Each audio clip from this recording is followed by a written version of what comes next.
Organs without bodies. Deleuze and consequences. By Slavoj Zizek.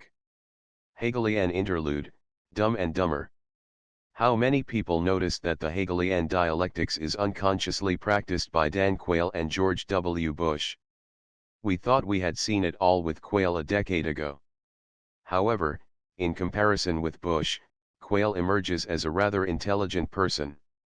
With regard to his famous mistake of correcting the spelling of potato to potato, I myself must admit it always seemed to me that Quail was somehow right. Potato comes closer to what Humboldt would have called the true inner form of potato. Nonetheless, I must admit that I feel something similar apropos Bush's recent Grecians instead of Greeks.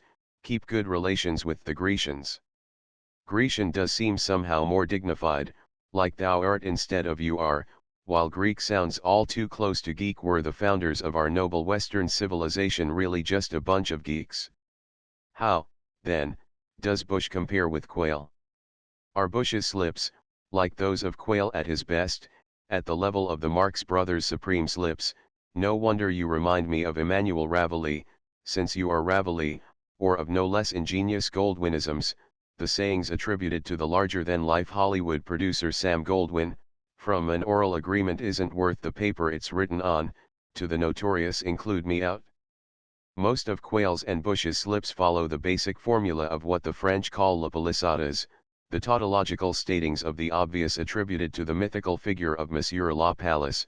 Like 1 hour before his death, Monsieur Lapalisse was still fully alive. Indeed, Lapalisse's ingenious "why don't we build cities in the countryside where the air is much cleaner," comes pretty close to a concise formulation of the Republican Party's ecological policy, rendered perfectly by Bush's truism, "I know the human being and fish can coexist peacefully." Here, then, are some samples of this elementary type of slips from Bush and Quail. If we don't succeed, we run the risk of failure. A low voter turnout is an indication of fewer people going to the polls. For NASA, space is still a high priority.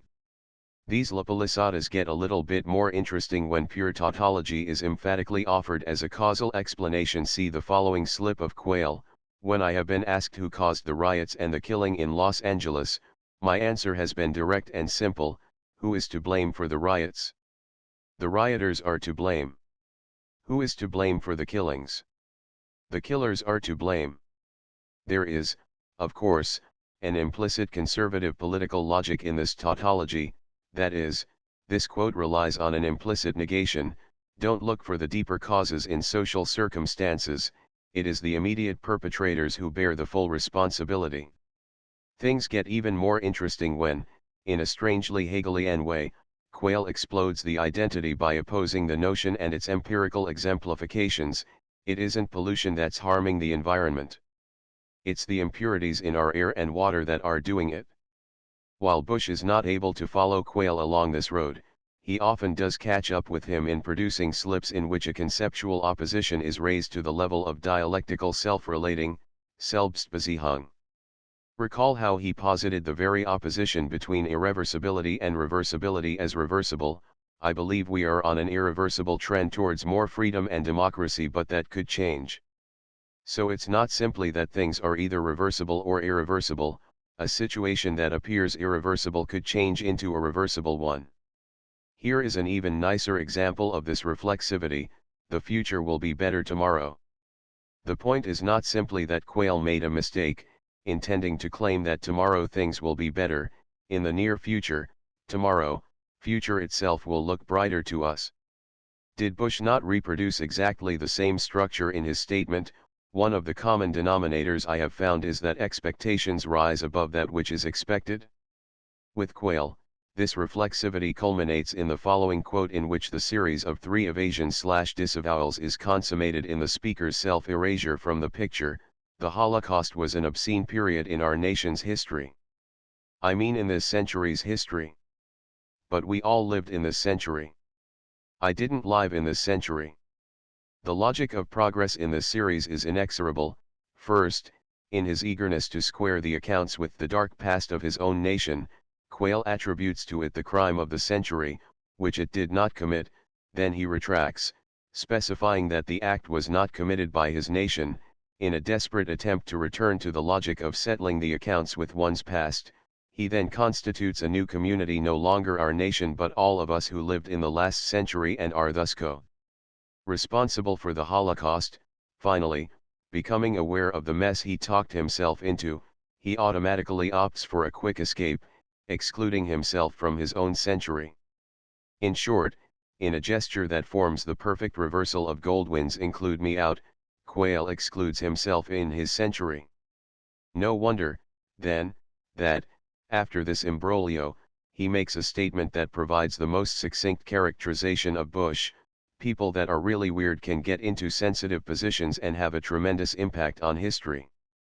There are, however, two domains in which Bush goes further than Quail. The first is that of the postmodern dialectics of certainty and uncertainty.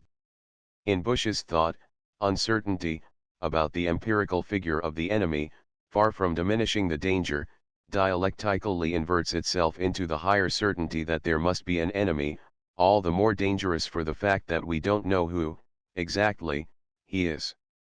So the more uncertainty about the enemy, the more we can be certain of him lurking out there. This is a world that is much more uncertain than the past. In the past we were certain certain it was us versus the Russians in the past. We were certain, and therefore we had huge nuclear arsenals aimed at each other to keep peace. Even though it's an uncertain world, we're certain of some things. We're certain there are madmen in this world, and there's terror, and there's missiles, and I'm certain of this too.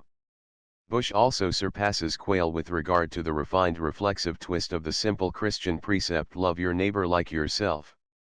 Bush took the lesson of the dialectics of the desire for recognition from Hegel's phenomenology of spirit. We do not directly love ourselves. What we effectively love is to be loved by others, that is, we love others to love us. We must all hear the universal call to like your neighbor just like you like to be liked yourself. So what should the unfortunate Bush do to avoid Quail's sad fate and to dispel the blindness of the stupid liberal public, which is unable to appreciate the hidden dialectical finesse of his statements? As we all know, not only is it true that du sublime au ridicule, ilny echu un pas, the same goes also the other way round. So, perhaps, Bush should just learn the Heideggerian art of generating deep insights from tautological reversals. That is to say, when we recall Heidegger's famous reversal das Wesen der Wahrheit ist die Wahrheit des Wesens, the essence of truth is the truth of the essence, or his rhetorical strategy of excluding das Wesen of some domain from this domain itself, the essence of technology is nothing technological, it cannot but strike us how easy it would have been to change some Bushism into a deep thought. Bush has said, "This is Preservation Month. I appreciate preservation. It's what you do when you run for president. You gotta preserve." This could be translated into, the essence of preservation has nothing to do with the ontic preservation of our physical resources. The essence of preservation is the preservation of the essence of our society itself, and this is what the President of the USA has to do, even if, at the vulgar ontic level, he allows the destruction of more natural resources than in the entire previous history of the